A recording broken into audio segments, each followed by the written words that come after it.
করতেছে। আমি এখন কি করব?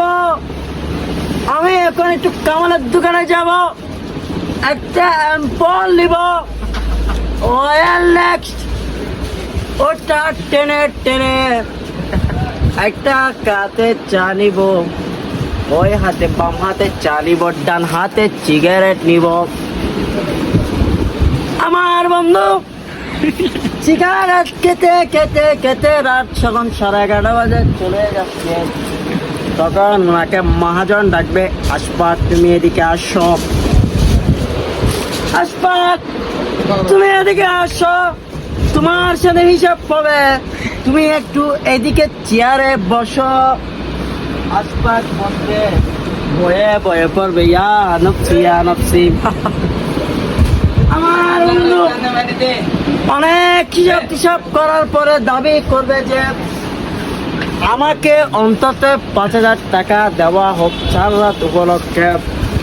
আমার বন্ধু করুণ বিনিময়ের সাথে অনেক রিকোয়েস্ট করে মামু থেকে 5,000 টাকা দিবে, ওখান থেকে 2,500 টাকা নিয়ে ফেলবে সাজু বিগ বসে, আর মাত্র থাকলো 2,500 টাকা।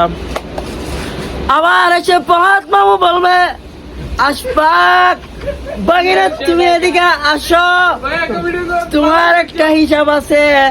মামু হিসাব খুলে দিবে, বলবে যে তোমার 1,600 টাকা আমি পাই। তখন উনি বলবে আমার থেকেও তো মানুষ টাকা পায়, আমি কি তাদেরকে এরকম করি না? মামু তুমি আমাকে কেন এরকম করো? আমি 100 টাকা পাবো তোমার দিয়ে। মামু বলবে যে আমাকে 1,600 টাকা দিয়ে ফেলতে হবে, পরবর্তী তোমার যা লাগে তুমি তাই নিও, এখন হিসাব শেষ করে ফেলো। হিসাব শেষ করার পরে 1,500 টাকা দিয়ে ডিলিট করে দিবে, আর থাকবে 1,000 টাকা। তারপর তসলিম ভাই কথা বলবে, আশফাক এদিকে আসো, আশফাক তুমি এদিকে আসো, তোমার হিসাব খোলা হয়েছে। যখন মজিদিয়া হিসাব করবে দেখবে যে 1,200 টাকা পাবে, উনি তো একেবারে টেনশনে পড়ে যাবে, কি করব। আছে মাত্র 1,000 টাকা, 500 টাকা দিয়ে মজিদিয়াকে বলবে যে আমার থেকে আর টাকা নাই, আমি এই 500 টাকা দিয়ে যাব বাড়িতে।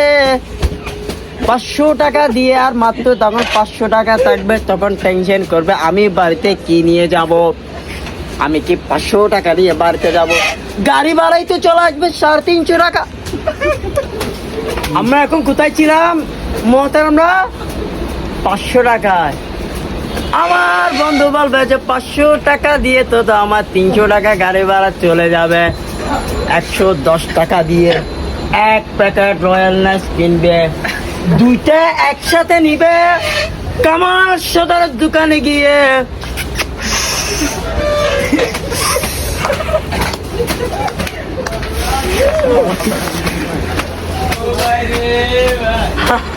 আর মাত্র 390 টাকা বলবো যে আমি বাড়িতে যাব না, আমি যাব রেল স্টেশনে। 20 টাকা গাড়ি ভাড়া দিয়ে 120 টাকা দিয়ে আমি স্টিক কিনবো, পাস্তা বানাবো, পাস্তা খেয়ে 4 রাতের দিন এমন ভাবে ঘুম দিব 5 দিনও আমার খবর থাকবে না। ওয়াখির দাওয়ানা আনিল হামদুলিল্লাহি রাব্বিল আলামিন। আশফাক তুমি ভালো হয়ে যাও।